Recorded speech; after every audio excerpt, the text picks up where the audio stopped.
Doha میں ابھی معاہدہ ہوا ہے، دعا کرے اللہ تعالیٰ اس کو پایہ تکمیل تک پہنچائے اور اس کے اندر اللہ تعالیٰ خیر رکھے، برکت رکھے، اور جتنی خون ریزی ہو رہی ہے پاکستان میں، افغانستان میں، اور جتنی دنیا کی اسلام دشمن قوتیں، پاکستان دشمن قوتیں، اس میں ان کے پانچوں انگلیاں گھی میں اور رات دن لگے ہوئے ہیں، اللہ ان سب کو مایوس کرے۔ اور یہ معاہدہ کیسے پایہ تکمیل تک پہنچے گا؟ اس کے دو حصے ہیں، ایک حصے کا تعلق افغانستان کے ساتھ جو مین حصہ ہے، اور ایک پاکستان کے ساتھ۔ افغانستان کے ساتھ جو حصہ ہے تو اس میں وہاں جتنے ان کے معسکرات ہیں ٹی ٹی پی کے، جتنے ان کے جو ان کو وہاں جگہ ملی ہوئی ہیں، جو ان کو اسلحہ دیا جاتا ہے، جو ان کو سپورٹ کی جاتی ہے مالی اعتبار سے، وہ سب چیزیں ان کو بند کرنا ہوں گی۔ اور خاص طور پہ ٹی ٹی پی کے لوگ تو اپنے لیٹر پیڈ پہ ان کا نام لکھتے ہیں نا، شیخ ہبت اللہ کا، اور انہوں نے اعلان کیا کہ ہم شیخ ہبت اللہ کے ہاتھ پہ ہم بیعت کر رہے ہیں۔ تو جب شیخ ہبت اللہ اگر معاہدہ کر رہا ہے تو ان کا جو حلیف ہے ٹی ٹی پی، اس کو بھی معاہدے میں شامل ہونا پڑے گا، نہیں ہوگا؟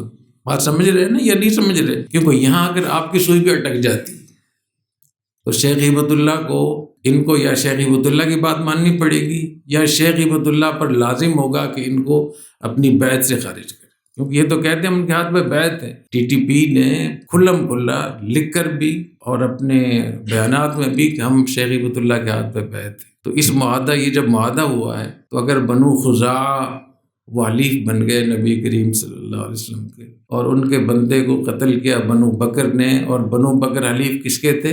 قریش کے، تو اس پر اتنی بڑی جنگ ہوئی، اور اس کے جنگ کے نتیجے میں مکہ فتح ہوا۔ تو بالکل اسی طریقے سے شیخ ہبت اللہ اور ان کی امارت اسلامیہ وہ تو براہ راست اس معاہدے میں شامل ہیں۔ تو ان کے جو حلیف ہیں، اور حلیف بھی ایسے جو کہتے ہیں ہم ان کے ہاتھ پہ بیعت ہیں، تو وہ بھی اس میں شامل ہوں گے۔ تو ان پر یہ لازم ہوگا، شیخ پر بھی لازم ہوگا کہ ان کو پابند کرے۔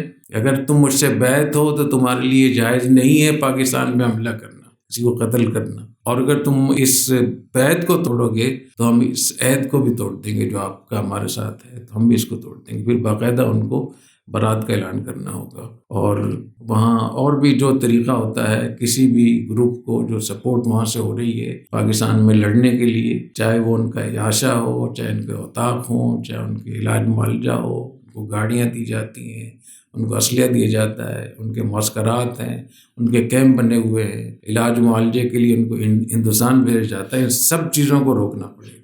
میری بات سمجھ رہے ہیں؟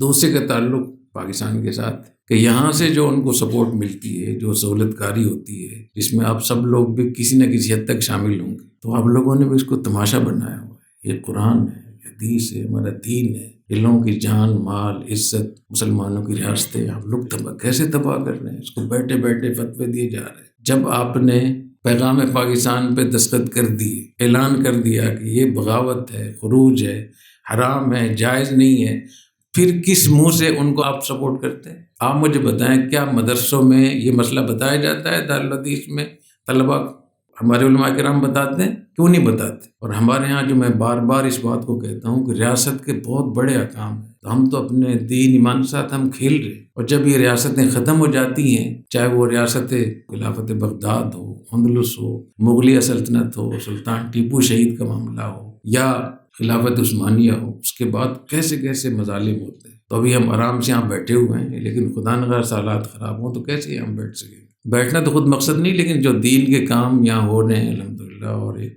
امن امان ہے، تو اللہ تعالیٰ میں اس کی قدر کرنے کی توفیق عطا فرمائے۔ تو میں نے اللہ تعالیٰ سے بھی عہد کیا ہوا ہے کہ میں صاف بات کروں گا، لیکن طریقے سے بات کروں گا، لوگوں کو تو ڈانٹنا نہیں، لیکن اب تو میرے بچے ہیں تو میں براہ راست بھی آپ کو کہہ دیتا ہوں۔ دیکھیے، اتنی بڑی جنگ ایسے نہیں ہوتی ہے کہ آسمان سے اترے دھماکہ کر کے چلے جائے۔ دھماکہ کرنے کے لیے، لڑنے کے لیے اس کو ایک ماحول چاہیے ہوتا ہے، اس کو جگہ چاہیے ہوتی ہے، ریکی کرنے کے لیے، روپوشی کے لیے، اور اس کو پیسے چاہیے ہوتے ہیں، اس کو ایک حوصلہ افزائی چاہیے ہوتی ہے، اس کی ذہن سازی کے لیے فتویٰ چاہیے ہوتا ہے۔ یہ کون لوگ کر رہے ہیں بتاؤ ذرا، میں تھوڑی اس پہ آپ سے بات کر لوں۔ یہاں کچھ لوگ ہیں نا جو ان کو سپورٹ کرتے ہیں، تو یہ اتنا فتنہ جو برپا ہے، جس میں ہزاروں لاکھوں لوگوں کی جانیں جا چکی ہیں، اور اگر خدا نخواستہ یہ جنگ ہوتی ہے اور یہ معاہدہ ٹوٹتا ہے تو اس کے نتیجے میں کتنا نقصان ہوگا اسلام کا، مسلمانوں کا، جہاد، مجاہدین کا، مدرسوں کا۔ اس لیے ان چیزوں کو بہت سنجیدگی سے لیا کریں، یہ کوئی معمولی چیزیں نہیں ہیں۔ جب آپ اتنا زیادہ اس کو ہلکا لیں گے،